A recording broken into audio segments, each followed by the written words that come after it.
Good morning, General. Good morning, Honorable Member. General, is Minister Mchunu, is he corrupt?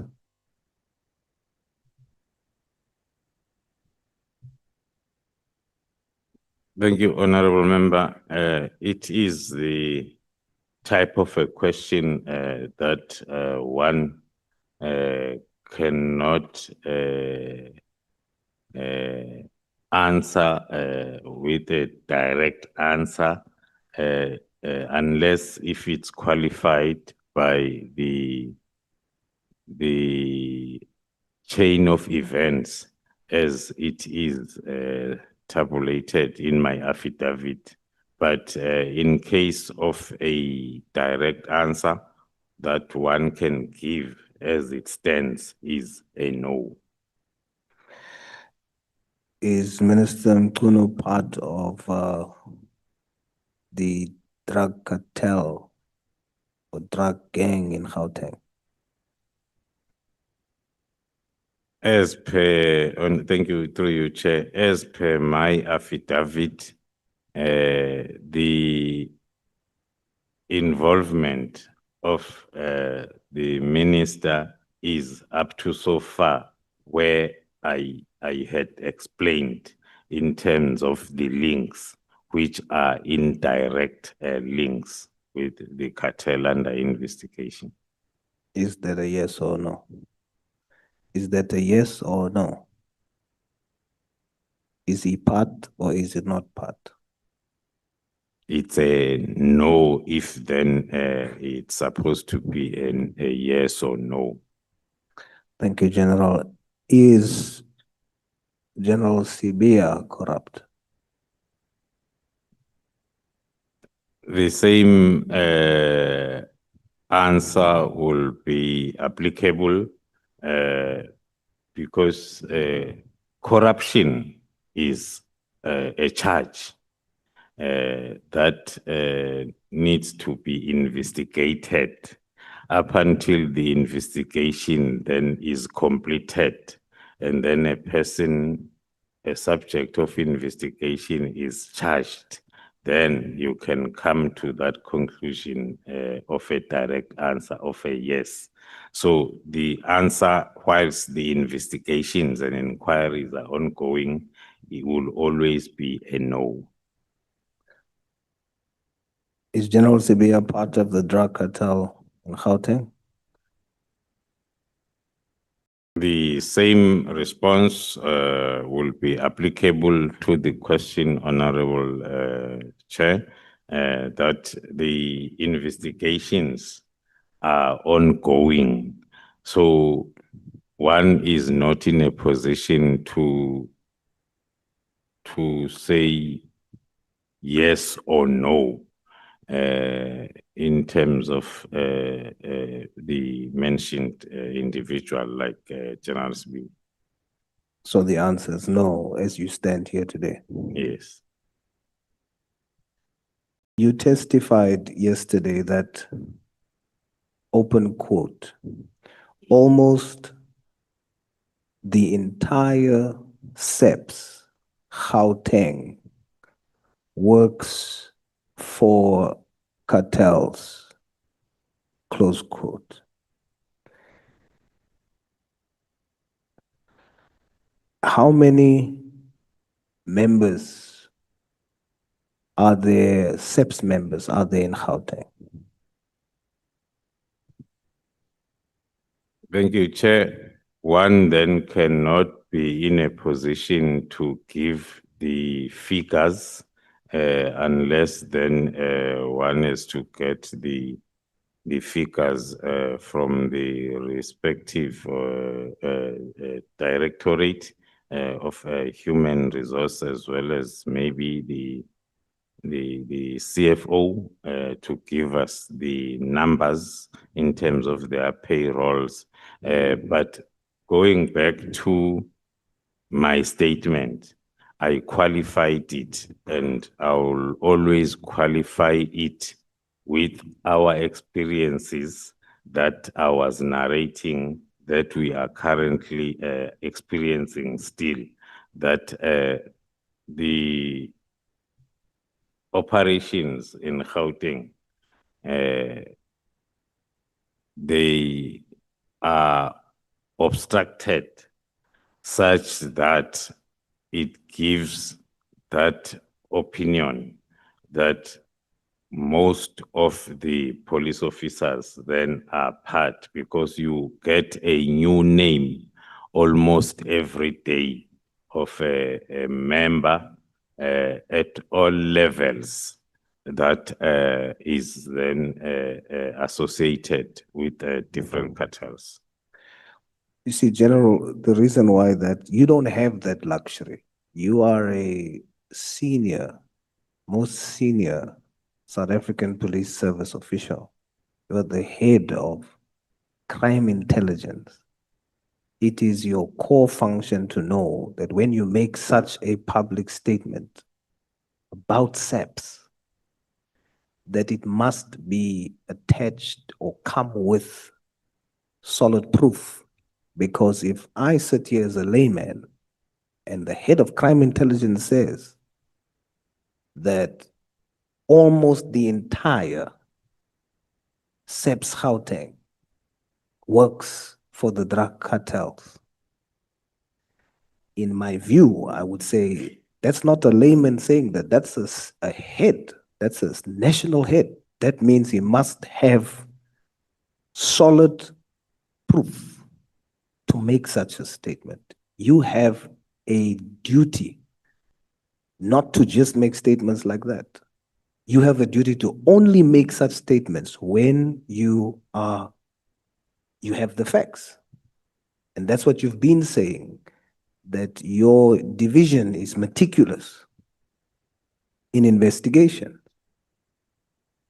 So therefore, it is important for me to understand the financial year 2024-25, General. Gauteng had between 36 to 38,000 members. So when you say almost the entire SAPS in Gauteng, 100% of that is 38,000. So how much out of 38,000 members in Gauteng, based on the statement you've made yesterday,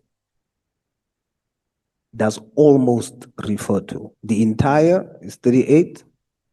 What is the amount based on your intelligence who are working for the cartel in Gauteng? Thank you, Honorable Member. The statement cannot be properly understood if it is singled out and cited as a standalone statement.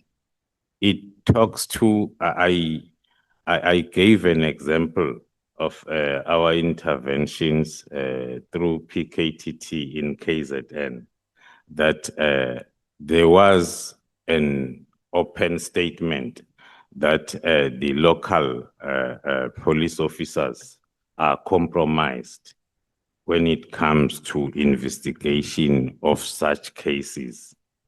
And that was made to be part of our investigation, the identification of those, and then the investigation thereof to confirm.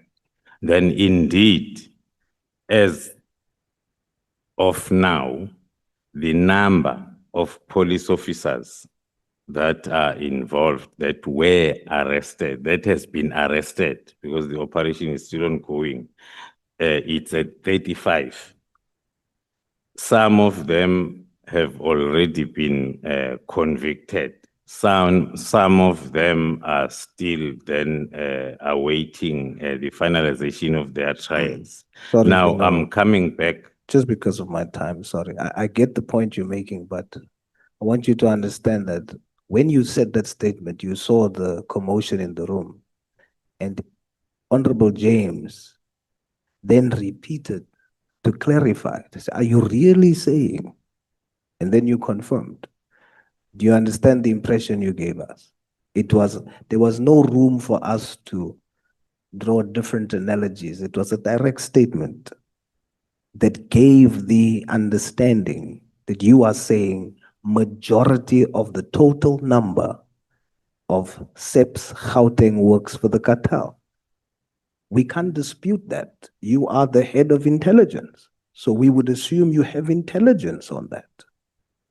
Are you saying now, to correct it, that you do not have intelligence on that statement, that the entire SAPS in Gauteng works for the cartel, almost the entire, that you do not have such intelligence, and that is a reckless statement made yesterday, and it gives the wrong impression?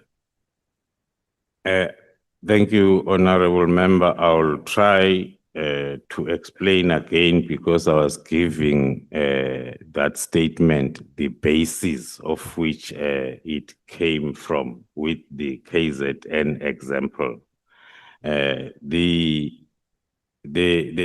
will always be an overview of the threat that is identified, which then will be based on that statement. And thereafter, the process of identification and investigation will be a continuous process that then will talk to numbers and names. So it's something that is taking place on daily basis. But the statement for now, as I uttered it yesterday, it's related to the threat at a broader sense, to say the operation was affected by the fact that whatever that the team is planning will find its way to the target or to the persons of interest. Yes, we're not disputing that. Zondo has shown us that there's criminal elements in SAPS. We're not disputing that, but it's not correct to say that as a general, you can come and first make a statement and then go and investigate. A statement that speaks to the integrity and the public confidence in the institution that you represent. You can't do that, General. It is not correct for you to make a blanket statement and say now, you'd have nothing to back that up here.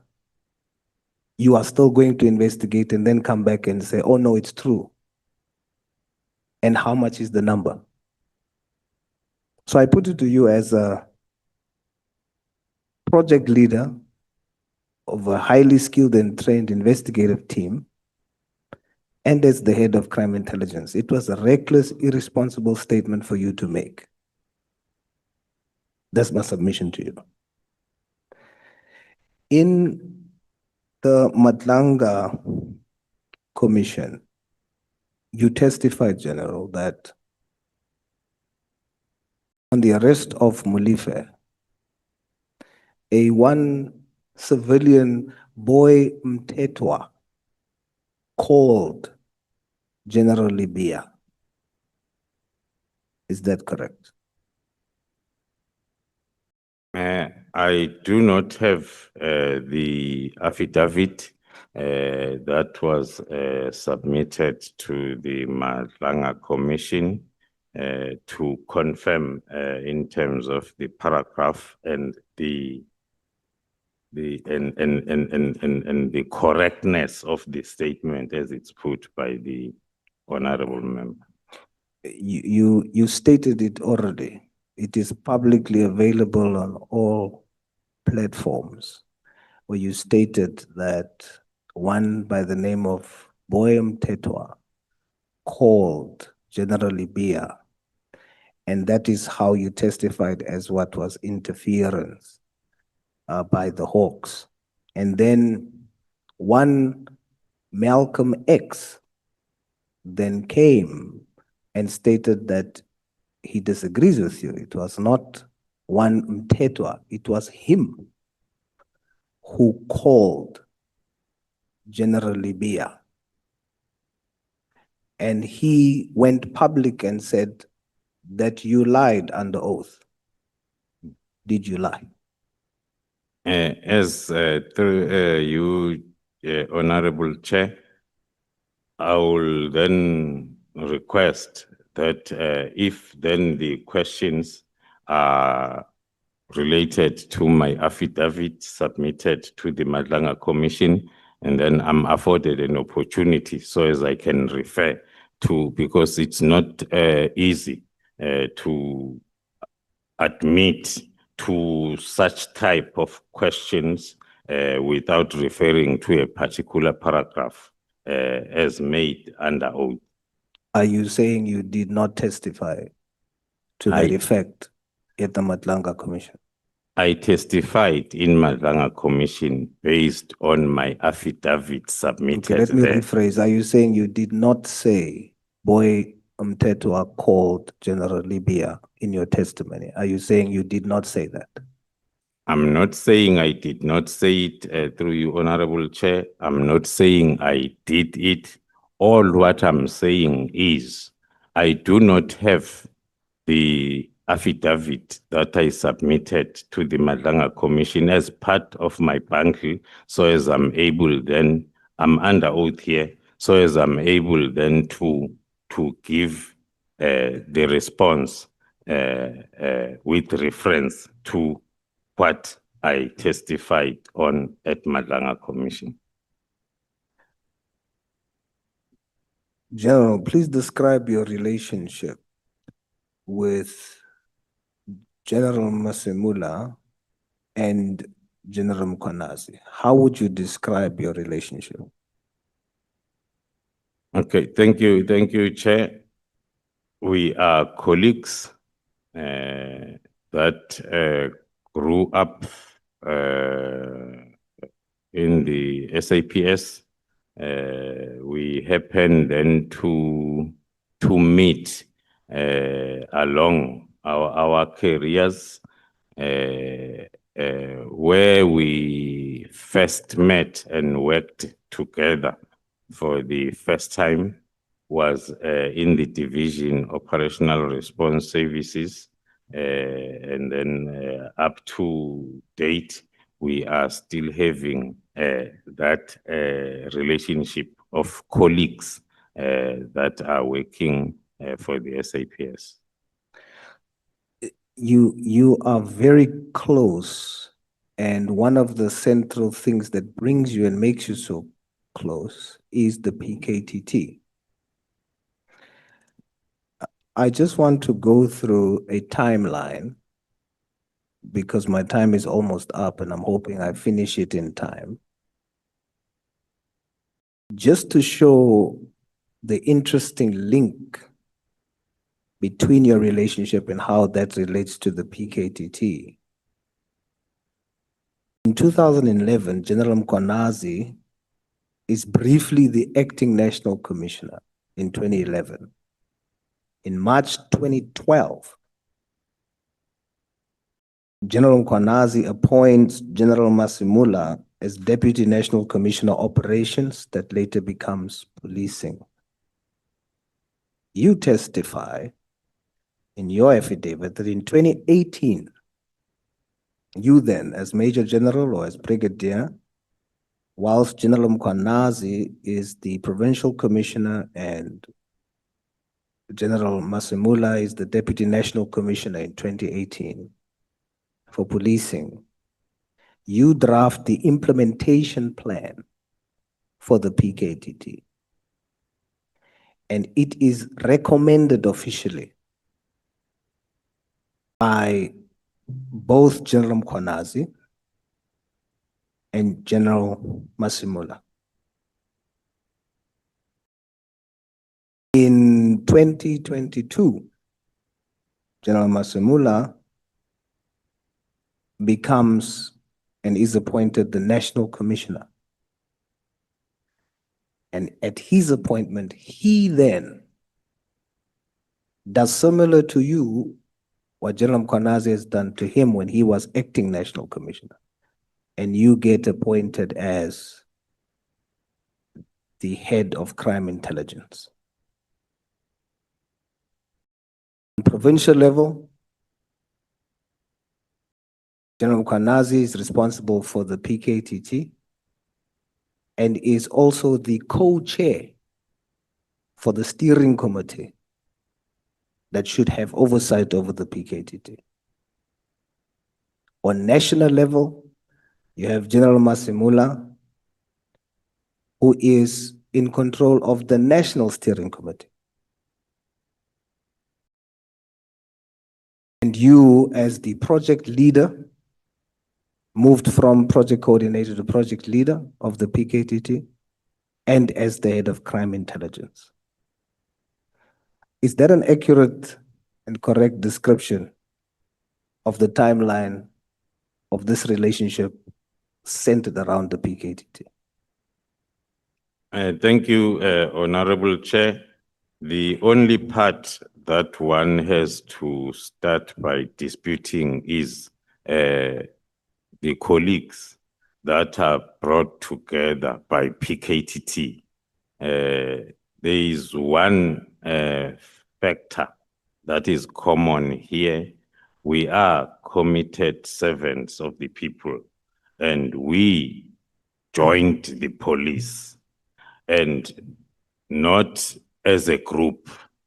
We joined the police individually. So, like all other colleagues, including that are seated behind me, colleagues that are all over, that are working for SAPS. So the three of us are not different. We are working for SAPS.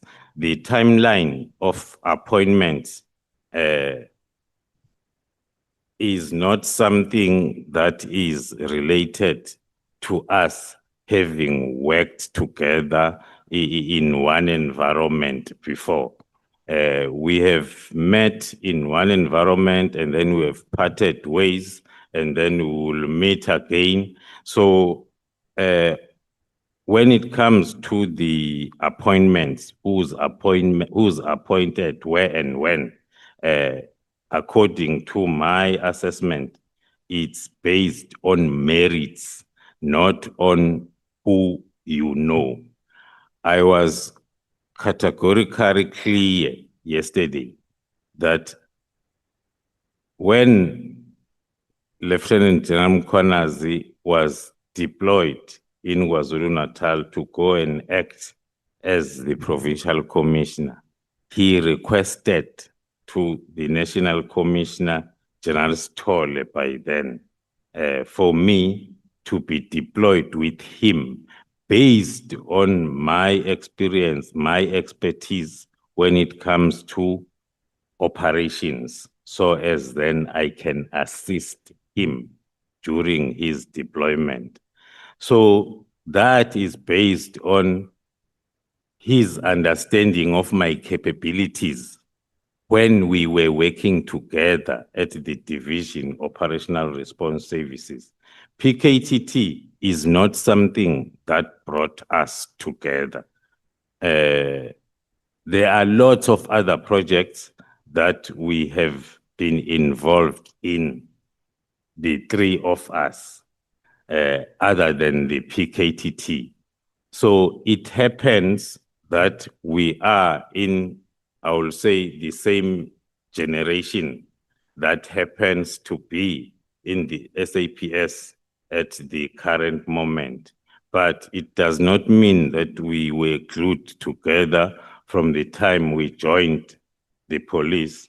As I've indicated, I only met the two of them in 2006 when I moved from the division crime intelligence back to operational response services when I was appointed a lieutenant colonel. By then, Lieutenant Gen Mkhwanazi was a brigadier and Jan Masimula was a major general. So they were my seniors and we were working, they were working at their level, I was working at my level. So the current situation cannot be applied as something that was planned or was there before. it's only in 2022, end of 2022, when I became a Lieutenant General, and then also Jerome Kwanas is a Lieutenant General, and then National Commissioner was also a Lieutenant General. So it's not the PKTT, it's something that started in 2018. So it is not true that it's a clue that is putting us together. But you do agree that the timeline and the occurrences is correct? One is failing to understand the importance of timeline in a selective way, like as the honorable member is starting it in 2011, 2012. Yes. When I'm starting it at the time when I joined the police, and then individually, so each one of us, the timeline will start at different times. Yeah. But the point where we met and we worked together, but at different levels, was in 2006. Yeah, don't worry, General. I won't make the same mistake you did. I will not make a statement on what I believe that means, because we are still in the process. There will come a time when we will be able to accurately say what that means. But I am just probing to get to that point. So do you confirm that the timelines, however, is correct?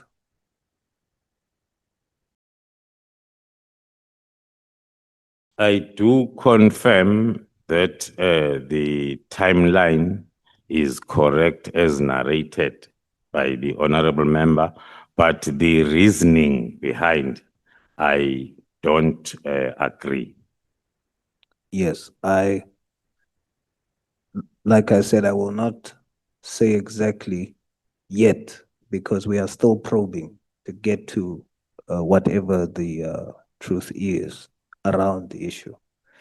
But this ecosystem that's created around the PKTT, these are strategic positions that the three of you are in to keep it going, to keep it surviving, to the point where the minister was wrong as the chairperson of the IMC not to have the sittings. It's wrong to do that. He was wrong. But the reason why it could continue despite the IMC is because you had the National Steering Committee, you had on provincial level the steering committee with General Mkwanazi being the co-chair, and then you had yourself. So it could continue until the disbandment. And then it was all systems go, and allegations was made. And today when we ask in the sitting, the proof,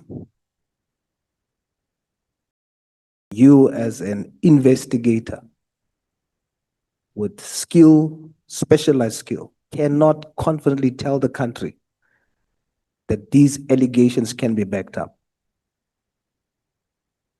I will rest and say, General,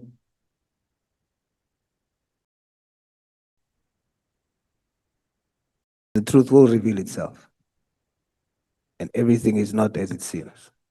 Thank you so much, Thank you, Chair. Honorable Sauls and General. Honorable James.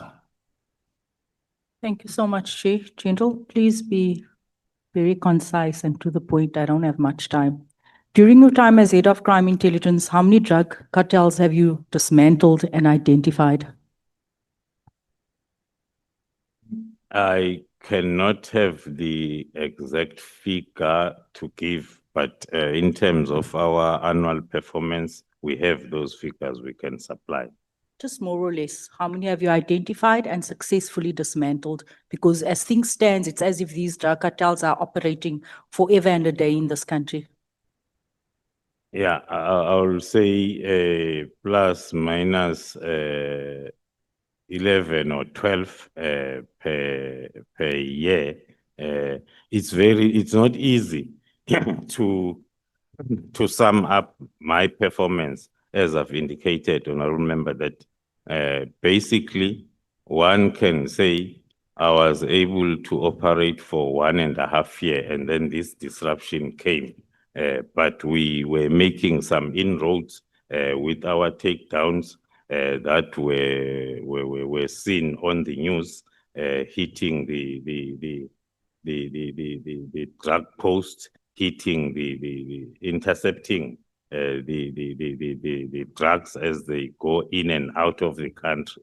But I cannot be able to give the exact number. Are you able to give us an exact estimate on successful prosecutions of these drug busts that you've taken down? Also that in most cases, the prosecution will take a very long time because looking at my time as it started in 2023. So the takedowns and the arrests that were effected at the end of those projects towards the end of 2023, those cases, most of them are supposed to be still under prosecution. Okay. Now this Jerry character that everyone seems to be crying about, he was a drug dealer, right? Not even a drug dealer. He was a drug manufacturer. He was a drug kingpin in South Africa. He was probably part of a cartel. Am I correct? That's correct. Were you investigating him? Were you aware that he's a drug manufacturer, or did you only learn this after his disappearance?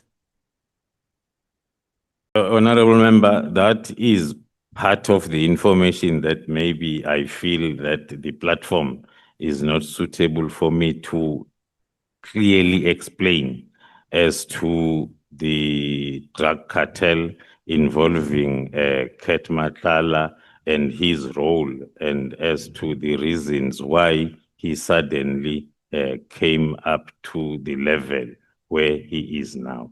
Okay, so basically, because when we asked Mr. Matlala if he was involved in drug trafficking, he said no, only his friend was involved. So you've just clarified that to us today. So he too is involved in the distribution of drugs in all our communities. That's correct.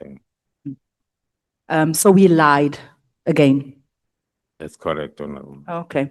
General, also, you know that Gauteng is a hotspot for drug trafficking, okay? Considering your allegation that nearly the entire SAPS in Gauteng is captured by these cartels, I want to ask about an incident that happened in July 2021. I think it was in Aeroton.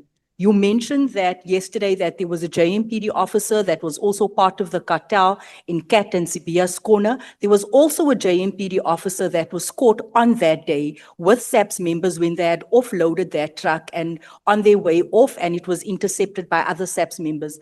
This JMPD officer that was on this scene, because it was millions of rands of drugs, has he been arrested? Is it the same JMPD officer? No, it's the second one.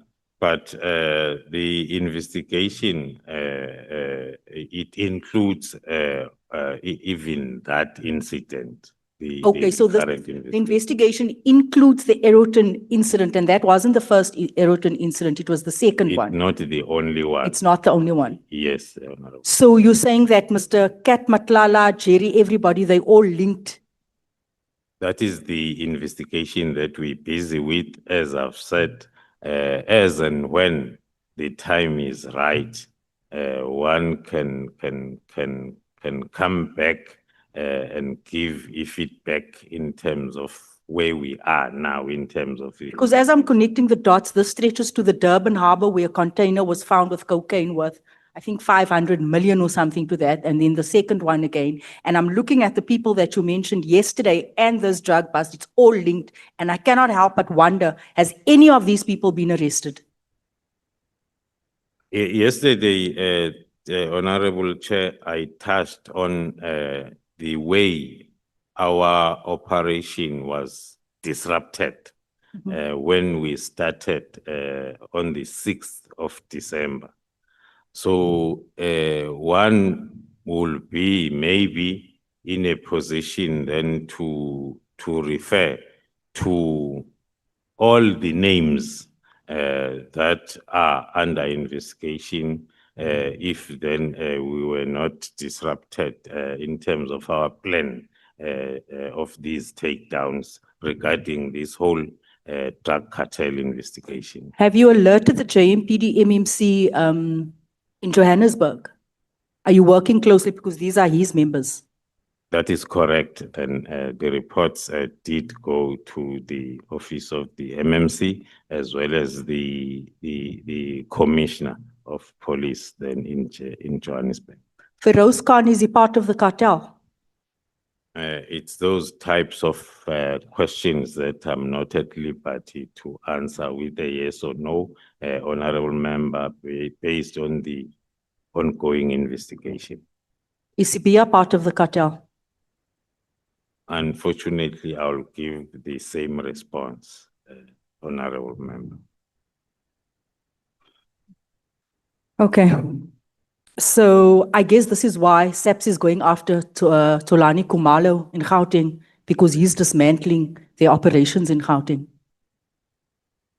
Because if we have no one that's attending to the drug issue in our country, and we have ordinary citizens acting, and now they must be handed, give themselves up for dismantling these operations. Is that fair? If it's true, it's not fair, honorable member. We need to work together. We are clear in terms of the effects of drug or availability of drugs within our communities. Hence, we believe that with this project, we'll be able to make a difference. And then also going back to your statement that the entire SAPS is captured, I also know that there's been so many irregular appointments in SAPS, and you briefly touched on it yesterday. Is it also part of your responsibility to look into these matters? One of the responsibilities of the division is to protect the SAPS against any harm. So the irregular appointments are meant then to harm SAPS. Hence, then we are part of the vetting process before the appointments are finalized. I want to ask you, did you vet General Fani Masemole's nephew that is working in his office? Are you aware that he has family members working in his office? Are you aware that Fani Masemole's right-hand, General Mosekile, has her daughter-in-law, has her daughter working all in the same office? No, I'm not aware, honorable member. Okay, so I put it to you that General Mosekile, are you aware that she was also embroiled in a macro incident? We have the report that talks to that, but again, it's not a matter that we can discuss as it's still under investigation. Because the reason why I'm saying and mentioning the irregular appointments, because if it's one big family affair in SAPS, this is why we have the entire SAPS captured. Because it's a family affair, and this is why we have drug cartels that continues to make inroads in our communities, because no one's prepared to speak out, because it's a family affair. It's right starting from the National Commissioner's office. So that's where we have to start. You cannot have sons, daughters, and nephews working in the offices of national commissioners that hasn't been interviewed, that hasn't been vetted. You are the head of crime intelligence. What are your plans to deal with this crisis in SAPS? What is contained in my statement, that was only referring to the division crime intelligence, the subset large, and then there are plans that are in place then for a team that will be inclusive of our counterintelligence and vetting sections in terms of identifying all those challenges or threats and deal with them then the correct way. I want to go back to this question. and I didn't want to belabor this point because it's been asked by my colleagues, from the pool of SAPS members with your analysis and intelligence identified as working for or with these cartels, how many to date has been arrested? Can I request that the honourable member repeat the question? Right. The pool of SAPS members that your analysis and intelligence has identified. So your analysis has identified that there's a pool of SAPS members working with cartels. To date, how many has been arrested? We, in terms of this particular investigation, one can say we have one so far, and as I indicated, the whole plan of the project was really disrupted from the 6th of December when we were starting with these takedown operations to dismantle the cartel from within and outside SAPS. But we have investigations that are complete, others are almost complete, and then we are continuing with the project. How many has been suspended? I won't be able to give the number, honorable member, as that falls outside my scope. Then the Divisional Commissioner, Human Resource Management, will be the one that can be able to give those. Do you know how many has been subjected to internal disciplinary processes? I know that there is a process that had started, but still the statistics are with the respective division. General, I want to ask in closing, do you think that your department is adequately capacitated to deal with the drug cartels and the crime in South Africa? At the present moment, I can confirm that we are not capacitated at the level where one would wish. It's a pity that then there are these challenges that we come across as we embark on the capacitation of the environment, so as then we are able then to be at the level where we can deal with organized crime. I explained yesterday, honorable member, that maybe the obsession and the focusing on the PKTT is what makes us maybe lose the focus. I was trying yesterday to bring forward the methodology instead of the name that makes us then maybe associate it with the faces of whoever is. There are lots of plans that are included in my affidavit that are implemented by SAPS, and I indicated that this methodology has been approved at different levels for it to be implemented. So it needs just the capacitation. Yesterday, I referred to it as a will from different levels, so as then we can be able to do what we are supposed to do in terms of drug trafficking and usage thereof in our country. The reason why I pose that question to you, because for as long as we don't conclude on all of these investigations, our country remains under threat by the likes of Ministers General Sibia and Kat Matlalas. So it's important for us to know whether, and also in terms of our recommendations that we mean to do after this report, it's important for us to understand the state of that department. That is very, very important. You agree? I do agree, Honorable. Thank you, Chair. Thank you so much, Honorable James.